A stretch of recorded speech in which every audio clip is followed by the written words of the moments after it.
الحمد لله رب العالمين، وصلى الله وسلم وبارك على نبينا محمد وعلى آله وأصحابه أجمعين. قال الناظم رحمه الله: ليس يخلو المرء من ضد وإن حاول العزلة في رأس جبل، مل عن النمام واهجره فما بلغ المكروه إلا من نقل، دار جار السوء بالصبر وإن لم تجد صبرا فما أحلى النقل، جانب السلطان واحذر بطشه لا تعاند من إذا قال فعل، لا تلي الحكم وإنهم سألوا رغبة فيك وخالف من عدل، إن نصف الناس أعداء لمن ولي الأحكام هذا إن عدل، فهو كالمحبوس عن لذاته وكلا كفيه في الحشر تغل. wuxuu leeyahay sheekhu raximah ullah ibnulwardi: laysa yakhlu lmar'u qofku ka marnaan maayo min diddin ay min mukhaalifin qof ka soo horjeeda. qofku ma aha mid ka marnaanaya mid ka soo horjeedo mucaarada. wa in xaawala haba isku dayo alcuslata cuslaha isku dayo, dadka dhan inuu gooni uga baxo ha isku dayo, fii ra'si jabalin buur madaxeeda, yacnii buur dusheedaba ha kore ka zuuli maayo qofka inuu did leeyahay iyo dadka soo horjeeda. beydkan sheikhu wuxuu leeyahay raximahullah, uu noo sheegayaa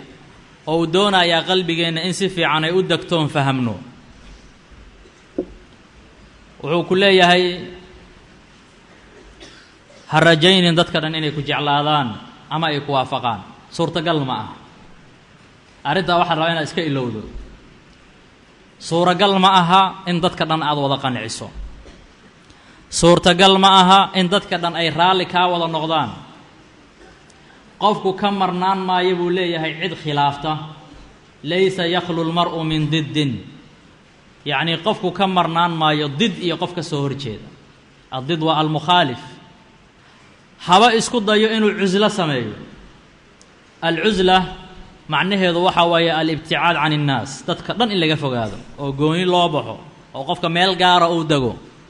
taa hadduu doonaha isku dayee qofku ka marnaan maayo cid khilaafta, cid wax kaa sheegta, cid kaa hor timaadda. suurtagal maaha inaad ka marnaato. haddaad doonto cuslo sameey fii ra'si jabalin buur dhaladeed, buur meesha ugu sarrayso kor, dadoo dhan waa ka tegay dheh lagaa hari maayo. waxun baa lagaa sheegayaa, qaaraa kaa soo horjeedoo ku mucaaradaya. waa meeshuu ka yidhi alimaamu shaafici raximahu llah: irdaa'u nnaasi gaayatun laa tudrak. dadka in la raalli geliyo waa gaayaan la gaari karin buu yidhi. yacnii dadkan qancinaya inaad tiraado weligaa gaari mayse. laakiin irdaa'u llaahi subxaanahu wa tacaala waa tudrak, waa la haleelaa. qofka ilaahay inuu raalli geliyo subxaanahu wa tacaala waa wuxuu gaari karo hadduu ilaahay waafajiyo. laakiin dadka dhan aan raalli gelinayaa laa. dadka qofkaad istiraahdo ugu naxariiso ama ugu yacni soo dhoweey ama aad istiraahdo raalli geli, asiga laftirkiisaa berri ku xamanaya. kaad ugu soo dhowaynta badantaha laga yaabaa inuu kugu daran yahay. sidaa darteed ha rajayn inaad ka marnaato mukhaalif iyo cid kaa hor timaada. haddii sidaa aada aaminto macnaheedu waxa waaye ha isku dhibin marka dadka dhan inaad raali geliso. ku dadaal xaqa, ku dadaal cadliga iyo insaafka, ku dadaal inaad ilaahay raalli geliso subxaanahu wa tacaala. laakiin dhabarka ha iskaga jabin inaad dad wada qanciso, maxaa yeele ma awoodi karti inaad wada qanciso. laysa yakhlu lmar'u min diddin, qofku ka marnaan maayo mukhaalif iyo cid ka soo horjeeda. wa in xaawala alcuslata, haba isku daya buu yidhi cuslo iyo inuu gooni ugu baxo fii ra'si jabalin buur dhaladeeda. ibnulwasiir raximah ullah oo ka mid ahaa min culamaa'i alyaman, waxaa la sheegaa inuu cuslo sameeyey. dadkii o dhan uu ka dhex baxay markay dhibeen dadkii mukhaalifiinta ahaa oo u badnaa shiico. magaalooyinka o dhan waa ka tegey, meel baadiye ah oo duuruu ku go-ay, halkaasuu iska dhex galay. meeshaasuu markaa mu'alafaad iyo wuxuu qori karo ayuu ka soo qoray waxaana laga sheegay inuu yidhi maa salima allahu min bariyatihi walaa rasuulu lhudaa fakayfa ana ilaahay kama nabadgelin kamana badbaadin addoommadiisa alle addoommadiisa kama badbaadin buu rasuulka calayhi salaatu wasalaamna kama badbaadin addoommada sideen aniga uga badbaadaa buu fa kayfa ana see aniga u badbaadaya ilaahay subxaana wa tacaala ayaa ka badbaadi waaye soo ma jiraan dad ilaahay caaya subxaana wa tacaala hadday jiraan zaman walbana way jireen ilaahay subxaana wa tacaala ayaa addoommadiisa ka nabadgeli waaye oo ka badbaadi waaye nebi moxamed calayhi salaatu wasalaam afdalu اlanbiyaa'i wاlrusul markii ilaahay uu dacwadii xaq ahay la soo diray ee qowmkiisa ugu yeeray towxiidka iyo islaamnimada waad ogtihiin waxa lagu tuuray nebiga calayhi salaatu wasalaam oo been abuurada mar la yidhi waa shaacir mar waxaa la yidhi waa saaxir mar waxaa la yidhi waa kadaab mar waxaa la yidhi waa majnuun oo waa waalan yahay marba waxbaa lagu sheegay mar waxaa la yidhi mulki iyo dhaqaale iyo adduunyow rabaa adduunyow raadinaya ma nabadgelin nebiga sala allahu calayh wasalam waxaan suuragal ahayn marka inaad adigu nabad gasho inaad badbaaddo suuragal ma aha suurtagalna ma aha dadka dhan inay adiga ku taageeraan ama ay ku wada jeclaadaan wax la rajaynaya ma aha hadday arrintu sidaa tahay maxaa kula gudboon maxaa lagaa rabaa ku dadaal inaad ilaahay raalli geliso adiga waajibkaagu waa inaad ilaahay raalli geliso inaad ku dadaasho haddaad ilaahay raalli geliso addoommada alle saalixiinta ah ilaahay baa ku jeclaysiinaya oo quluubtooda gelinaya inay kaa raalli noqdaan oy ku jeclaadaan laakiin inaad addoommo qanciso xaqii aad ka tanaasusho waxyaabo munkaraada aada oggolaato adigoo hebel iyo hebel qancinaya ama waxyaabo diiniyan aadan ugu qanacsanayn inaad hebel iyo hebel uga tanaasusho sax ma aha ilaahay baad caabudaysaa subxaanahu wa tacaala ilaahay maadaama aad caabudayso oo tahay cabdun lilaah ku dadaal inaad asiga inaad raalli geliso subxaanahu wa tacaala ridihiisa ku dadaal dadku ama ha ku ammaanaan ama ha ku caayaan ha ku khilaafaan ama ha ku waafaqaan ha kaa aamusaan ama ha ku taageeraan waxay doonaan ha sameeyaan dadka muhimaddu dadka ma aha muhimaddu waa ilaahay subxaana wa tacaala ridihiisa inaad ku dadaasho laakiin dadka ogow inaysan marna kaa wada raalli noqonayn xataa haddaad ayaga dhanka dhex baxdo ka fogaato waxba aadan la wadaagin midaa wuxuu ku leeyahy waxa uu u fogaaday waa riyaa iyo istususo u fogaaday fogaanshihii uga nabadgeli maysa dadka meel looga badbaadaayo ma laha azamakhshari markuu abyaad dheer ka tiriyey madaahibtii iyo madhabkuu sheegtaba in lagu caayo ayuu yidhi cajibtu min hada الzamaani wa ahlihi famaa axadu min alsuni الnaasi yaslamu zamankan iyo dadkiisaan la yaabay buu yidhi ma jiro buu yidhi carabada dadka qofka nabadgelaya hal qof oo dadka carabkooda ka nabadgelaya waa la waayey buu yidhi marka la yaabku zamankiisa keliya ma ahee zamanada dhana la yaab leh oo zaman la badbaadayo oo min alsuni الnaasi laga badbaadayo ma jiro wuxuu yidhi sheikhu raximah اllah mil can الnamaami mil ka iilo ka leexo ka fogow can الnamaami midka namaamka ahee dadka isku dira wahjurhu hajri namaamka hajri hala saaxiibina gooy famaa ballaga almakruuha famaa ballaga ma gaarsiiyo almakruuha waxyaabaha xun dadka ma gaarsiiyo ilaa man naqala ilaa qofkii wax soo naqliya mooyaane waxa xun waxa dadka kala gaarsiiya waa qofkan wararka soo naqliya namaamkaa marka makruuh iyo wax la dhibsado ummadda waxa kala gaarsiiya un waa qofkaasi wararka kala naqlinaya beydkaana sheikha wuxuu uga digayaa namaamka annamaam waa aladii yanqulu اlkalaama calaa wajhi اlifsaad namaamka waxaa la yidhaahdaa midka hadalka naqliya waa aladii yanqulu اlkalaama calaa wajhi اlifsaad hadalkii buu naqlinayaa ujeeddadu u naqlinayana inuu wax fasahaadiyo waay inuu laba qof isku diro rabaa oo iska hor keeno kaasaa waxaa la yidhahdaa namaam namaamkuna sharcigu waa ka digay qofka namaamka ah sharcigu waa ka digay namiimaduna waa kabiiratun min alkabaa'ir waa dembi weyn oo kabaa'irta ka mid ah wuxuu yidhi nebigu sala allahu alayh wasalam laa yadkhulu ljannata qataat alqataat waa annamaam jannada ma galo qofka namaamka ah jannada ilaahay geli maayo waa wicii daran waayo allah subxaanaه wa tacaalana wuxuu leeyahay falaa tudic kula xallaafin mahiin hamaazin mashaa'in binamiim hamaasku waa midka xanta badan leh dadka dura mashaa'in binamiimna waa midka la socda namiimada oo dadka wararka u kanal naqliya allah wuxuu ku cabiray mashaa waa mid socod badan maxaa yeele namiimadu waxay rabtaa hadda dhaqdhaqaaq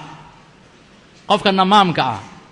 markuu namiimada iyo isku dirka samaynayo waa inuu dhaqdhaqaaq badan sameeyo kanuu u tegayaa waa ka soo tegayaa midkaa kale u tegayaa midkaa kale u tegayaa namiimuu la wareegayaa ciyaadan billaah waa sifo liidata waana dembi weyn dembigaani ma aha dembi sahlan sidaa darteed sheikhu wuxuu ku leeyahay qofka ku sifaysan arrinkaa ka fogow ha la saaxiibin namaam saaxiib ha ka dhiganin saaxiib ma galo ha la tashanin warkiisa ha rumaysanin ilaahay dartiisana u hajriga uga fogow xaaladdan oo kale hajrigu waa mashruuc qofka namaamka ah haddii inta loo naseexeeyo namiimada uu ka hari waayo in la hajriyo waa wax ilaahay loogu dhowaanayo sheikhu hadda wuxuu ku leeyahay wahjurhu hajri oo ka fogow waxaa laga sheegay xamaad ibnu zayd raximahullah inuu yidhi namiimada asigoo markaa ka hadlaya fasaadka ay leedahay ayuu wuxuu yidhi waxaa jiray buu yidhi nin ayaa wuxuu iibsanaya nin addoona addoommada hadda waa la iibi jiray beriga hore oo suuqyada laga iibsan jiray suuqyo lagu iibiyay jirtay addoommada lagu kala gadan jiray markii addoonkii uu beeciyo ama uu gorgoriyey si maaragta u iibsado ayaa ninkii iska lahaa wuxuu yidhi waan kaa iibinayaa laakiin waxaad ogaataa hal ceebuu leeyahayoo waa namaamoo dadku isku diraa buy ee ogow arrintii waa sahladay oo ninkaasi wuu fududaystay dhib ma lahan buu yidhi soo namiimo ma ahna xoogaa waa laga toostoosinaya waa fududaystay oo ku gatay ninka hadda awalba namaam u ah qofka ogaada hadduu namiimada barto lagama celi karo faruuriha cuncunaayo ma aamusi karo inuu maanta dhox isku diru jecel yahay markiiba ciddii qoyskii wuxuu ka dhex bilaabay inuu isku diro marka wuxuu u tegey ninkii soo iibsaday xaaskiisii markaasuu wuxuu yidhi ninkaaga kuma jecla waa ku necab yahay wuxuuna rabaa buu yidhi gabar addoon ah inuu soo gato oo addoontaasi uu ayada markaa u galmoodo oo sidaa uu ku haysto u raba adigana xiiso badan kuuma qabo haddaad rabtid buu yidhi arrintaas inaad ka badbaado ninkuu ku jeclaado ninkaagoo hurdaaya wuxuu yidhi garka inta kor u qaadi sakiin waxaad uga jartaa buu yidhi garka qaybtiisa hoose sakiin uga goy xoogaa timo ah soo goy buu yidhi meesha qoorta xigta garkiisa ka soo jar sakiin qaadee yacni middi qaado waayahay tiri ninkiibuu inta uga hormaray ayuu yidhi naagtaadu inay ku dishay rabtaa niman kale la saaxiibtay naagtaadu niman kale la socotaa waxay rabtaa inay kaa takhallusto adiga ay meesha kaa saarto haddaad rabto arrintaasi inay run tahay inaad ogaato caawa waxaad iska dhigtaa buu yidhi nin hurdaaya iska dhig ishurdisii adaa arki doonaa iyadoo middi la ordaysa si ay kuu dishay kaaga takhallusto ninkii odaga ah waa ishurdisiiyey habeenkii gabadhiina dardaaran ay qabtaa oo tima soo jaraa la yidhi soo ma ayadoo ordaysa middidii la timid ninkii waxay istiri waa hurdayaa markay damacday inay tintii soo goyso middidii la soo aaday ayuu middidii ka qabtay arrintii uu sheegay addoonka maxay noqotay ninkan agtiisa arrin dhab oo xaqiiqo ah ayadiibuu middidii ku dilay naagtiisuu dilay markuu naagtii dilay naagtii ehelkeedii baa yimaadeen oo ninkii bay dileen ninkii gabadhooda dilay ninkii reerkiisii iyo gabadhii reerkeedii waxaa ka dhex bilaabay baa la yidhi dagaal labadii qabiil ah oo ay dad badan iskaga laayeen dhexdoodii. yaa ka shaqeeyey? namaamka addoonka ah baa ka shaqeeyey. addoonkii namaamka ahaa ayaa fidnadaas dhan ka shaqeeyey. ninkaasi wuxuu fududaystay marka nin namaama inuu guriga soo gashto. marka namiimada iska ilaali, qof yaqaanana iska ilaali. haddaad aragto qof namaama ka fogow, intaa ka dheeraan karto ka dheerow. ha la saaxiibin, ha la fadhiisan, wax la wadaagin. maxaa yeele khayr ma laha, qofka namaamka ah khayr ma laha. namiimaduna waa sida sixirkaoo kale. allah subxaana wa tacaala markuu sixirka fasaadkiisa sheegayay wuxuu yidhi fayatacallamuuna minhu maa yufariquuna bihi bayna almar'i wa zawjihi. soo ma fasaadka sixirka waxaa ka mida nini reerkii inuu kala geynayo. namiimaduna waa sidaasoo kale, reerahay dumisaa, qaraabaday kala jartaa, asxaabtay kala goysaa, dadka walaalaha bay iska hor keentaa. dhibkeedu aad u badan yahay. mil can innamaami wahjurhu hajri buu yidhi. famaa ballaqa almakruuha waxay xun ma gaarsiiyo ilaa man naqala, ilaa qofkii wax soo naqliya mooyaane. daari u dhibri jaara suu'i, waxaad ku mudaaraysaa ood ugu dhibirisaa deriska xun bisabri sabr, u sabar u dulqaado. wa in lam tajid sabran, haddaadan sabar helin oodan awoodi karin inaad u sabarto deriska xun, famaa axla nuqal, maxaa ka macaan buu yidhi wareegidda iyo guuridda. inaad guurto maxaa ka fiican buu. haddaad u sabri karin ka guur xaafaddaas, deriska xun ka ag wareeg oo waxaad u wareegtaa xaafado kale. beydkaana sheekhu wuxuu nagu boorinayaa dadka deriska kula ah xuquuqdooda inaa ilaaliso. horta kow adiga waa in lagaa nabadgalo oo deriskaaga aada nabadgeliso, dhibkaaga iyo shartaada ay ka badbaadaan, midda ehelkaaga ay ka badbaadaan. taa beddelkeeda nafci iyo wanaagna aada u samayso haddaad awoodi karto. waatuu yidhi nebigu calayhi salaatu wasalaam fii xadiidi ibni cumar maa zaala jibriilu yuusiinii biljaar xataa danantuhu annahu sayuwarisuh. kamausan zuulin buu yidhi jibriil inuu deriska ii dardaarmayo ilaa aan u maleeyey inuu dhaxal siin doono, inuu dhihi doono derisku waa ku dhaxlaya. yacni wax kale uma dhinneen waa aad ugu xeel dheeraaday inuu deriska u dardaarmo. wuxuuna yidhi nebigu calayhi salaatu wasalaam man kaana yu'minu biاllahi waاlyowmi alaakhir falyukrim jaarah. qofkii allah iyo aakhiro rumaysan deriskiisa ha karaameeyo, deriskiisa ha xaq dhowro, deriskiisa dhibkiisa ha ka badbaadaan, nafcigiisana ha gaaro. haddii marka adoo deriskii wanaajinaya deriskaagu xumaado oo dadkii kula deriska ahaa ay noqdaan dad liita, shiikhu wuxuu leeyahay laba dariiq midaa kuu furan. inaad sabarto dul qaadato oo mudaaraad ah kula dhaqanto. mudaaraadkana waxaa la yidhaahdaa qofka inuu u sameeyo qofka kale tanaasul, laakiin tanaasulkaasi ma ahan xaqa in laga tanaasulayo. qofka in warka loo jilciyo, in wejiga loo furfuro, in hadal la wanaagsan lagula hadlo ayaa waxaa la yidhahdaa mudaaraadka. laakiin xaqii wax ka mida inaad tidhaahdo waa ka tanaasulayaa hebel dartii, taa mudaaraad lama yidhaahdee mudaahana baa la yidhaahdaa. mudaahanada iyo mudaaraadkuna waa kala duwan yihiin. almudaaraatu waa bannaan tahay, almudaahanana waa xaaraam. mudaahanadu waa atanaasul can shayin min alxaq, qofka inuu ka tanaasulo wax xaqii ka mida inuu ka tanaasulo mudaahana la yidhahda. ma bannaana mudaahanada. waa miduu alla yidhi wadduu low tudhinu fayudhinuun. waxay jecel yihiin mushrikiinta inaad adigu xaqa ka tanaasusho, ayaguna waxay haysteenee baadilka ay ka soo tanaasulaan. laga yeeli maayo qofna in xaq laga tanaasulo. laakiin mudaaraadka in hadalka qofka loo jilciyo, wejiga loo furfuro, war wanaagsan lagula hadlo adoon xaqi ka tanaasulaynin, mudaaraa baa la yidhahdaa, way fiican tahay. dadka wuxuu leeyahy marka deriska xun waxaad kula mudaarootaa oo ugu dhibrisaa sabar, yacni u dulqaado, wejiga u furfur, hadal wanaagsan kula hadal, u sabaroo u dulqaado. waa dariiq kuu furan. haddaadan sabri karin oo deriskaasi xumaanta uu leeyahay darteed aadan ugu sabri karin, famaa axla nuqal, maxaa ka macaan buu yidhi in laga wareego meeshaas. sheikhu wuxuu ku leeyahay ka guur xaafaddaas, dadkaas deriska kugula ahna ka aguur haddaad meeshaas dhulku leedahay xataa dhulkaaga iska iibi gurigaaga gado deris wanaagsan raadso bijiiraaniha taqlu diyaaru wa tarkhusu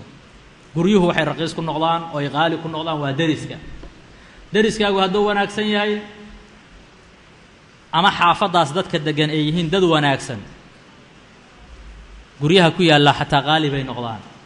dhulka ku yaallana qaali buu noqdaa maxaa yeelay dadkii yaa soo raadsanayay qof walbana wuxuu rabaa deris wanaagsan inuu helo xaafadda lagu og yahay deris xun qofka markuu dhul ka beecinayo uu yidhahdo dhulkan ayaan rabaa inaan gato dadku warsanaya wuxuu leeyahay xaafaddan ka warrama markaasaa la leeyahay xaafaddan hebel iyo hebel oo shar oo balaayaha degan cidaan laga nabadgelaynaa deris la noqonaysa oo cararaya qofki dhulkaasi dhulka u dhacayaa marka dhulkaas raqiisuu noqonaya guryahaasi raqiisay noqonayaa maxaa yeelay deriskiisaa liita guryaha iyo dhulalkana waa ku qaaliyoobaan deriska oo qofaa waxaa laga yaabaa lacag fara badan inuu dhul ku gato dhulkaasi waxaa suuragala inuusan u qalmin lacagtaa badan laakiin wuxuu leeyahay hebel iyo hebel iyo dadka noocaas ee saalixiinta ah meeshaas degan ayaga deriskoodaan rabaa inaan jaar la noqdaan rabaa sidaasuu lacag fara badan u hurayaa dhulalka qaarna waxaa dhici karta meeshay ku yaallaan inay tahay meel qaali oo istaraatiijiya laakiin maxaa looga kala cararay deriska xunaa looga kala cararay sheekha marka wuxuu ku leeyahay ama ku sabar deriska xun haddii ilaahay kugu ebtelo ilaahay kugu itixaamo deris xun inaad yeelato haddaadan awoodi karin famaa axla nuqal maxaa ka macaan buu yidhi guuridda iyo wareegidda jaanibi sultaana suldaanka ka fogow madaxda ka dheerow waxdar kana digtoonow isla markaa badshahu ay badsha sultaan suldaanka ciqaabtiisana iska ilaali laa tucaanid ha ku madax adkaan man qof idaa qaala hadduu yidhaahdo facala samaynaayo hadalkan hadal xigmaa waay wuxuu ku leeyahay sheikhu suldaanka ka dheerow waxyaabaha salafu saalix ridwaan ullaahi calayhim ay boorri jireen waxaa ka mid ah in laga fogaado madaxda madaxda ha laga fogaado markii la leeyahay macnaheedu waxa waaye diinkaagaad kala cararaysaa maxaa yeele madaxdu adduunyaa agtaalla in badanoo ka midana ma cadaalad falaan oo jawrka iyo dulmiga ku badan marka la noolaanshahooda dhexgalkooda inaad wax la wadaagto waxay kuu keenaysaa inaad marka dambe inxiraafto inay adduunyadii kula tagto in xaqii qaybo ka mida aad ka tanaasusho in waxyaabo aad og tahay oo diinkii ka mida aad qariso adigoo asiga ku ilaalinaya adigoo isleh yuusan ku fogayn adigoo jago iyo ka raadinaya mansib inaad waxyaabo badan oo xaqa aad qariso haddii qofka ay dhacdo inuu umarada ama madaxda u galo waxay culammadu ku shardiyaan inuu macruufkana faro munkarkana ka reebo hadduu sidaa ku dhiiran yahay oo geesinimada leeyahay oo xaqa ayaga u caddaynayo markaasoo kale hadda faa'iidaa ku jirta oo nebigu calayhi salaatu wasalaam wuxuu ku sheegay inay tahay afdalu ljihaad inay tahay kelimatu xaqin cinda sulطaanin jaa'ir kelimad xaq ah oo sulطaan jaa'ir ahoo daalima agtiisa lagu sheego inaad u tagtoo tidhahdo ilaahay ka baq waxaan aad samaynayso waa munkar ood u naseexayso munkaraadka uga digto waajibaadkii iyo sharcigii wuxuu anfaraya aad u sheegto sida inaad ugu gasho waa la ogol yahay laakiin inaad baadilkiisa u qurxiso ama asiga aad ka ag dhowaato taa waxay keenaysaa inuu qofkii xaqii ka tanaasulo waana midda in badan salafku ay ka digaan wuxuu leeyahay marka suldaanka ka fogow addukhuul cala salaatiin iskaga dheerow waxdar kana digtoonow isla markaa badshahu ciqaabkiisa laa tucaanid ha ku madax adkaan man cid idaa qaala hadduu yidhahdo facala samayna dadka qaar waxay yaqaanaan madax adeeg hadhowtina aan adkaysinimadiisa lalahayn macnaha wuxuu ku leeyahy ninkan suldaanka ah markaad ku madax adkaato asigu wuxuu leeyahay awooduu wax ku fuliyo waxaa laga yaaba inaad iswaasho la dagaasho hadalla xun tiraahdo waxaa kugu filan keliya inuu yidhahdo ha la soo qabto ha la xidho markiiba inta garbaduub lagu xihaa god lagugu ridaaya wuxuu ku leeyahay marka laa tucaanid man idaa qaala facal cinaadi madax adeeg ha ku samayn qof wuxuu yidhaahdo fulin kara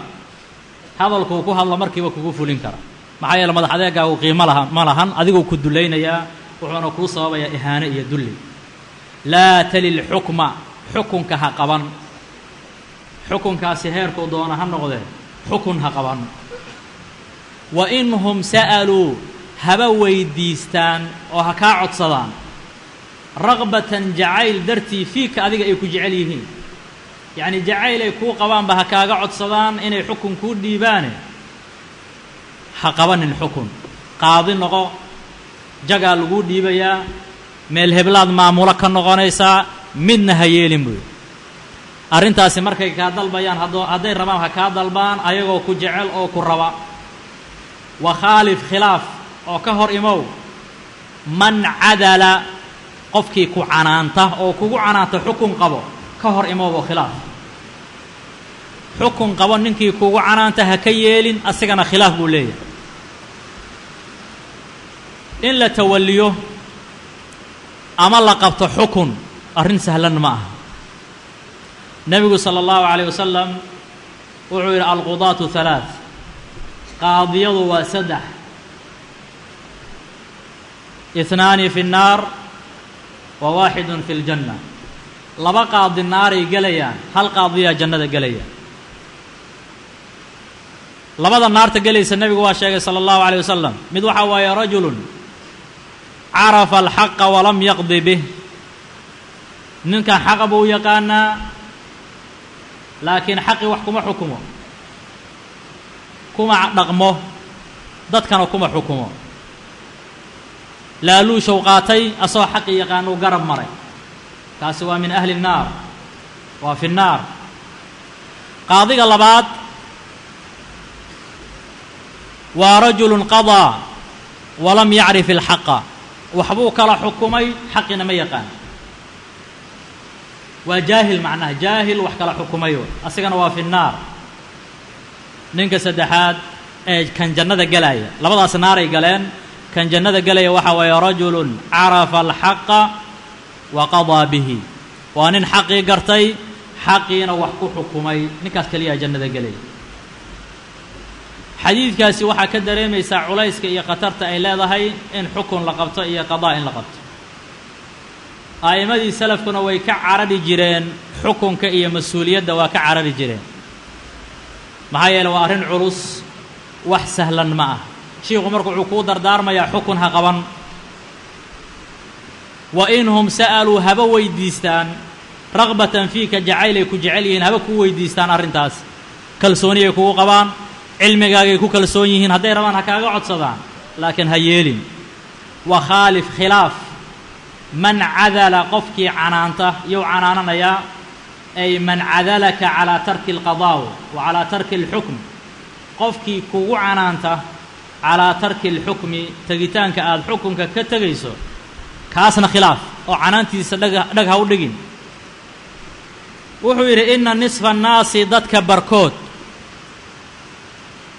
acdaa'un waa cadow bay waxay u yihiin liman waliya alaxkaama qofkii axkaamta tawalliya cadow bay u yihiin haadaa kani in cadala waa hadduu cadaalad sameeyo ina nisfa annaasi dadka barkood acdaa'un waxay cadow u yihiin liman waliya alaxkaama qofkii xukunka tawalliya qofkii mas-uuliyad qaada oo xukun qaada dadka barkood cadow bay u yihiin ma jeclo waa necab yihiin haadaa arrinkan iyo cadaawaddan way dhacaysaa in cadala hadduu cadaalad sameeyo xataa yacni markuu caadil yaha waa asagoo caadila dadka kala bar cadow bay u noqonayaan maxaa u malaynaysaa markuusan caadil ahayn waa ka sii fogyah fa huwa qofka xaakimka ah ama xukunka tawalliya kalmaxbuusi wuxuu la mid yahay qof laga xabisay can ladaatihi macmacaanadiisa qofka xukunka loo dhiibo wuxuu la mid yahay qof la xabisay oo wixii macaanaa laga xabisay wa kilaa kafayhi labadiisa calaacaloodna tuqallu waa la xirayaa labadiisa gacmood waa la xirayaa qoortaa lagu xirayaa fi lxashri ay fii yowmi alxashri maalinka dadka la kulminayo qofkii xukun tawalliya maalinta qiyaama wuxuu leeyahay labadiisa gacmood ayaa qoorta looga xirayaa macnaha wuxuu ula jeedaa waa xaakimka jaa'irka ah ظالمka ah ee aan cadli wax ku xukumin adduunyada markuu ku nool yahay wixii macaanaay oo dhan waa ka xabisan yahay warkaana waa war waaqic oo xaqiiqo ah qofka markuu madax yahay cabsidiisu waa badan tahay waardiyo maanta oo dhan samaysanaya waardiyaha haddaysan la socon ma dhaqaaqi karo meel ma aadi karo ma luga baxsan karo waa maxbuus waxaa laga yaabaa carruurtiisa iyo reerihiisa muddo badan inuusan arag xukunkaa yeelaya maxaa yeelay inuu is-ilaaliyo waxaa keenaya mar hadduu xukun qabto acdaadiisaa badanaysa haddii acdaadiisu badatana waxay isku dayayaan inay dhibaateeyaan si ay kursiga uga qaataan oo booskiisa ay u galaan asna marka waa inuu difaac galo oo ilaalo samaysto noloshiisa dhan ciriiri ay gelaysaa marka idan fa huwa kalmaxbuusi can ladaatihi wuxuu la mid yahay mid wixii macaanaayoo dhan laga xabisoo laga celiyey waa xaggii adduunyada maalinta qiyaamana wuxuu leeyahay gacmihiisa waxaa lagu xirayaa qoorta looga xirayaa sidaa darteed wuxuu leeyahay xukunka in la qabto waa khatar xukun ha tawallinin intaa ka fogaa karti ka fogow waxaadna ogtihiin nabiga sala allahu alay wasalam waatuu ku yidhi cabdiraxmaan ibnu samura nabiga alay slat slam wuxuu ku yidhi laa tas'al ilimaara innaka in sa'altahaa lam tucan calayha yacni haddii aad weydiisato lagugu kaalmayn maayo ilaahay kugu kaalmayn maayo haddaadan weydiisanina ucinta calayha waa lagugu kaalmaynaya marka xukunka tawallidiisu waa dhib badan tahay wuxuuna nebigu abudar ku yidhi calayhi salaatu wasalaam yaa abaa dar innaka rajulun daciif laa tawalliyanna bayna tnayn yacni wuxuu yidhi adigu waxaa tahay oo kamaa qaala calayhi salaatu wasalaam yacnii nin daciifa ayaa tahay buu yidhi ha tawallinin laba qof arrin ka dhaxaysa laba qof ha kala xukumin iska ilaali qadaa iyo xukum waa dardaarankii nabiga calayhi salaatu wasalaam uu u dardaarmay abudar marka qofka inuu iska ilaaliyo xukunka waxay ka qayb qaadanaysaa in aakhiradiisu ay u badbaado haddii xukun uu raadiyana waxay sabab u noqonaysaa in diinkiisa uu ka fasahaado adduunyo ku beddesho wallahu aclam wsala allahu calaa nabiyina moxamed wacala aalihi wasaxbihi ajmaciin